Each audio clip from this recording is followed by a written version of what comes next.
Hambog ng Sagpro Crew. Yeah. What's up? Basta na. May sinulat ako tungkol sa'yo, tungkol sa akin, tungkol sa ating dalawa. Parang Agua and Bendita. Ganito nangyari nun. Yo, nakatambay ako, syempre gawaing binatilyo. Ako ay nag-iisa at hawak ko ay sigarilyo. At bigla kang dumaan at ako'y napatingin. Tumayo akong bigla na parang may naisingin. Ano kaya yun? Siguro numero, di ko alam ang gagawin. Bigla akong natuliro. Huminga ko ng malalim, ang loob nila kasal. Ang nagdadamang kaba sa katawan nilang pasan. Itinanong sa'yo, Miss, teka lang, anong pangalan mo? Sabi mo naman, bakit tatanong naman sa'yo? sabi ko ulit sa'yo, gusto ko lang malaman. Baka pwede naman ate sa'yo makipagkaibigan. Ang sagot mo sa'kin, Susi lang naman pala eh. Walang problema doon, basta't nandiyan ka lang palagi. Pag ako'y nalulumbay, maaasahan ba kita? ang sagot ko sa iyo, syempre naman, ako pa. Alam mo, hindi mo ba alam? Kasi, ngayon ko palang sasabihin eh. Bakit nung una pa lang kitang nakita, inablog mo na kaagad ang puso ko? Di ka naman snatcher, diba? Bakit kaya? Isa pa, ano bang meron sa'yo? Nakakaiba, hindi ko nakita sa iba. Kaya simula ng oras na yun, pinangako ko sa sarili ko na iingatan kita. Ako magiging soldier boy mo habang buhay para sa'yo. Kaya simula nun, tayo'y naging matalik na kaibigan. Bantayan, alagaan ka, aking kinahiligan. Pag sa'yo'y may manliligaw, ika'y kukontakin. Tatawagan ka nila at aking kukontrahin. Dadating ng manliligaw ko na may sasakyan. Huwag kang sumama, sige ka, ang puso mo wasak yan. Eh ang sabi niya, wala pa siyang nagiging kasintahan. Marami nang naloko yan, o eto ang listahan. Hindi ko masabi ang nasa damdamin, na parang gusto kong ika'y mapasakin. Naaalala ko noon ako ay tinitigan, ako'y nai-inlove ngunit aking pinipigilan. Ano kaya itong nadadama sa iyong mata? Ako'y nadadala, minsan nga gustong sabihin sa iyong mahal kita. Kaso baka sagot lang sa'kin, Huwag kang ang magpatawa, che.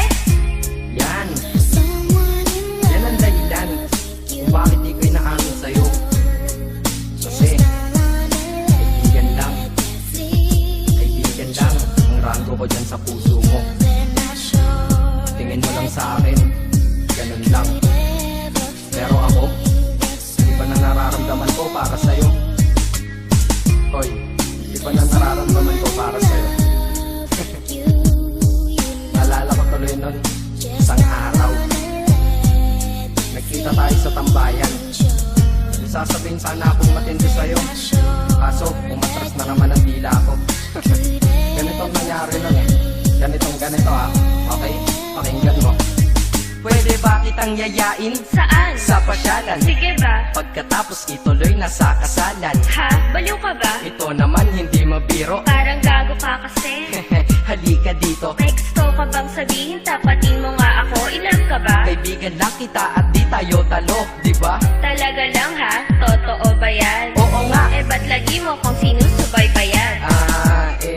Ganito kasi yan. Sige, paliwanag mo. Ayoko lang may tumabi dyan. Saang tabi? Saan pa ba? Eh di dyan sa tabi mo. Bakit nagsiselos ka? Anong pinagsasabi mo? Kunyari ka pa? Ulit naman, oo nga mahal kita. Ngunit bilang kaibigan lang naman, o gets mo na. Okay, sige na. Okay, narit na ako sa amin. Sige ingat ka, shit, bakit di ko pa inamin? Tama, ganun nga. Di ko alam kung bakit laging ganun. Nasa tapat na kita, kahit summer, nilalamig pa rin ako. Saka wala naman si Mickey Mouse sa dibdib ko, pero ba't dinadaga ako? Madaming katanungan na hindi ko pa masagot sa sarili ko. Kaya ginawa ko tong kanta na to para ilabas na to. Hindi ko na kasi matiis eh. Kahit dito lang, kahit dito lang malaman mo ang totoo. Yeah. Hindi ko to masabi sa iyo ng personal. Baka isipin mong ako'y madrama at emosyonal. Nahihiya kasi ako at baka mapahiya, o di kaya'y mahimatay ka at biglang mapahiga na lang sa lupa dahil sa aking sasabihin kataga. Hindi nasabi ka agad dahil ako'y dinadaga. Kapag ika'y nasa harap ko di makapagsalita, pagkat malayo agwat mo sa tulad kong maralita. Pero sa oras na ito ngayon ako'y mapapaamin, mahal kita, may tsansa bang ikaw ay mapasakin? O ayan, nasabi na at alam mo na ngayon. Kay tagal ko tong tinago sa loob ng panahon na lagi tayong magkasama sa tambayan at inuman. Minsan nga lasing ka na, ang braso ko'y iyong inunan. Pero walang mali siya, papel lang ay kaibigan. Ngunit pinapangarap kong tayo'y magkaibigan. Kaya aminin ako sa'yo, sasabihin ako sa'yo ha, huwag ka maingay ha. Ako si Batman. Joke lang. Ayan na, sinabi ko na. Ngayon ko lang nalabas to sa kanta. Paano pag nagkita tayo ng personal na naman? Pero sana sa pagkikita natin maintindihan mo na ako. Akala ko nga nun saging lang ang may puso, mali pala. Kahit bakal ang puso ko, ikaw ang babaeng nakamagnet nito.